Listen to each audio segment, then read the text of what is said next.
नवभारत की ओर से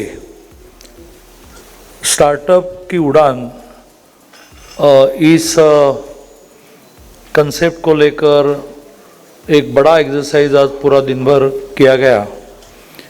नवभारत से जुड़ गया हूँ इसलिए जल्दी आना प्रेफर किया और साथ साथ स्टार्टअप इस कल्पना को लेकर माननीय मोदी जी ने जो पहल की, उस पहल में अब हम बहुत आगे गए हैं।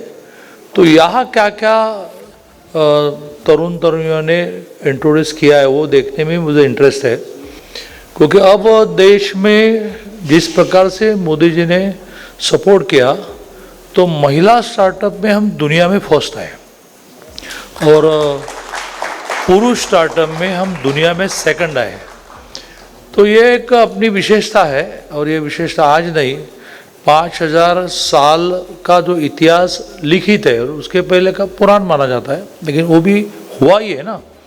महाभारत हुआ ही है, रामायण हुआ ही है, लेकिन उसके हम जिस प्रकार से एविडेंस मांगते हैं ऑन पेपर क्या है, तो उस पर फेथ है।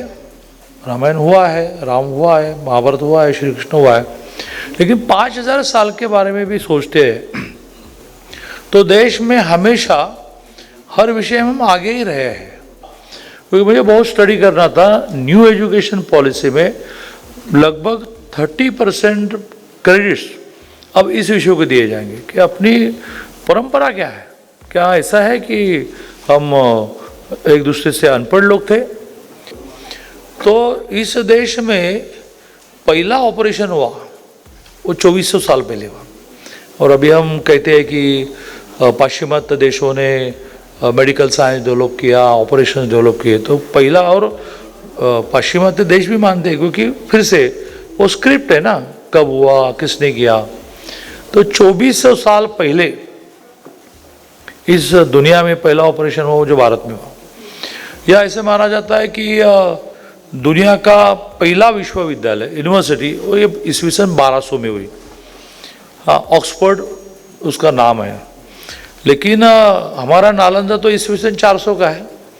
1100 में तो उसको जलाया गया, खिलजी ने उसको जलाया, जिसकी किताबें जलने में 3 महीने गए। तो ईस्वी सन 400 में हमारा नालंदा बना, फिर तक्षशिला भी बना, लेकिन पहला नालंदा बना। शून्य से ईस्वी सन शुरू होता है तो 2025 तक आता है, तो शून्य से 2025 तक 2025 साल हुए। तो शून्य में पूरे दुनिया में व्यापार में अपना परसेंटेज, अपनी भागीदारी 32% है। फिर ईस्वी सन 800 में आक्रमण आने शुरू हुए, लूटना शुरू किया तो 28% हुआ, और ब्रिटिश जाते जाते 4% हुआ। तो हम व्यापार करते थे कि आप, और हम व्यापार नहीं करते थे तो आए क्यों? अब तो व्यापार के लिए आए ना। और अंग्रेजों ने व्यापार के लिए आने के लिए जो जहाज सेलेक्ट किया वो भारतीय, आप जो स्टार्टअप वाले हैं ना, तो उस समय के स्टार्टअप वालों ने बनाया। तो अपनी बनाई हुई, भारतीय लोगों ने बनाई हुई शिप को लेकर तो यहाँ व्यापार के लिए आए। उसमें से एक शिप 87 ईयर्स चला, अभी तो 50 साल भी नहीं चलेगा।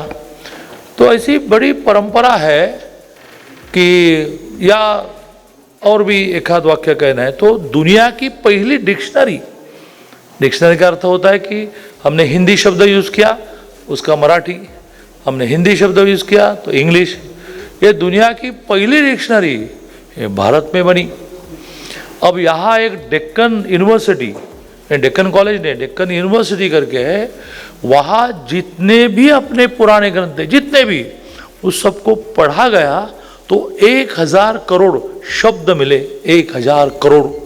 तो पूरी दुनिया इनोवेशन करती रही, इनोवेशन के बाद वो पेटेंट लेती रही, और पेटेंट के बाद उन्होंने रॉयल्टी मांगा कि आपको यूज़ करना है, रॉयल्टी दो।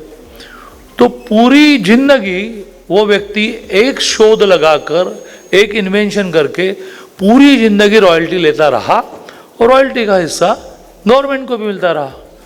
तो व्यक्ति भी श्रीमंत है, दुनिया के देश भी श्रीमंत है। इस साल सिक्योरिटी में हमने एक्सपोर्ट किया है 35,000 करोड़। मैं मेरे आंकड़े नहीं बता रहा हूँ, आप तो बड़े पढ़े लिखे हो।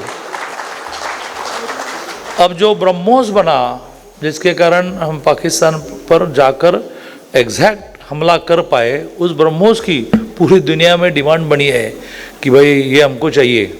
इसलिए तो उन्होंने स्टार्टअप को बढ़ावा देने का निर्णय किया और कई प्रकार के प्रोडक्ट आप लोग बना रहे हैं। अभी कम समय है, जाना है, फिर भी मैं 10-12 स्टॉल पर विजिट, जब भी आते ही पहला एक स्टॉल मिला मुझे।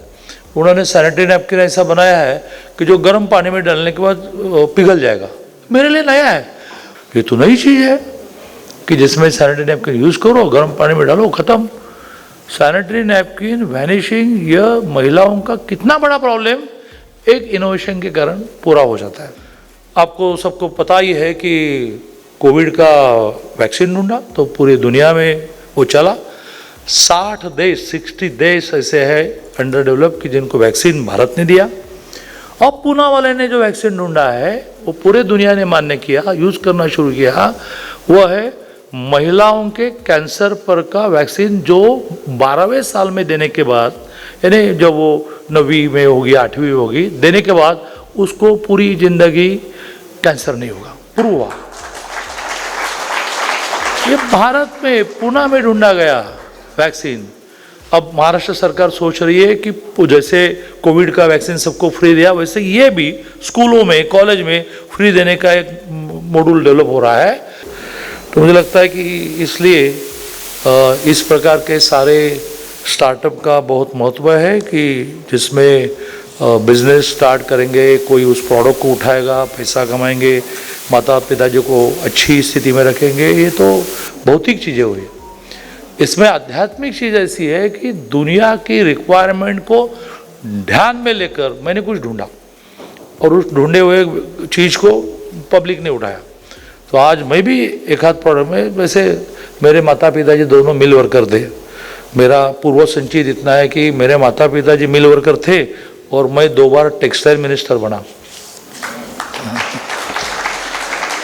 तो पूर्व संचित मेरा बहुत है, इसलिए मैं भी शायद एक आध अच्छे प्रोडक्ट को उठाने वाला हूँ, क्योंकि मुझे बहुत ये आदत है कि अच्छी चीज़ों को प्रोजेक्शन देना, मार्केटिंग देना। तो नवभारत ग्रुप को मैं बड़ा अभिनंदन करता हूँ कि उन्होंने एक बहुत बड़ी महत्वपूर्ण विषय को हाथ डाला है। जैसे आपने लास्ट वीक में सुना होगा कि दुनिया की पहली 1000 यूनिवर्सिटी बहुत महत्व की मानी जाती है। तो उसमें से पहले 50 में 5 यूनिवर्सिटी माननीय देवेंद्र जी ने उठाई और उनको लाया नवी मुंबई में। 250 एकड़ दिया उनको और उस 250 एकड़ में कुल मिलाकर 10 यूनिवर्सिटी आएगी। पहले 5 का तो MOU हुआ। दुनिया की पहली 50 यूनिवर्सिटी में 5 अब भारत में आ गई। अब भारत की भी कई यूनिवर्सिटी बाहर जाने शुरू हुई। तो एक दूसरे से ज्ञान का आदान प्रदान है, क्योंकि एक विद्यार्थी विदेश में जाना तो बेचारे माता पिताजी सारा बेचते थे, अब उसको बेचना नहीं पड़ेगा। फीस जो रहेगी वो उस यूनिवर्सिटी की रहेगी, लेकिन भारत में पड़ेगा। तो उस यूनिवर्सिटी का सिलेबस, उस यूनिवर्सिटी के एग्ज़ाम, उस यूनिवर्सिटी के रिजल्ट, उस यूनिवर्सिटी की डिग्री मिलेंगी न्यू बॉम्बे में। इस दिशा में अब महाराष्ट्र और भारत जा रहा है। तो आप सभी उसका फ़ायदा उठाइए। सबको बहुत बहुत शुभकामनाएं।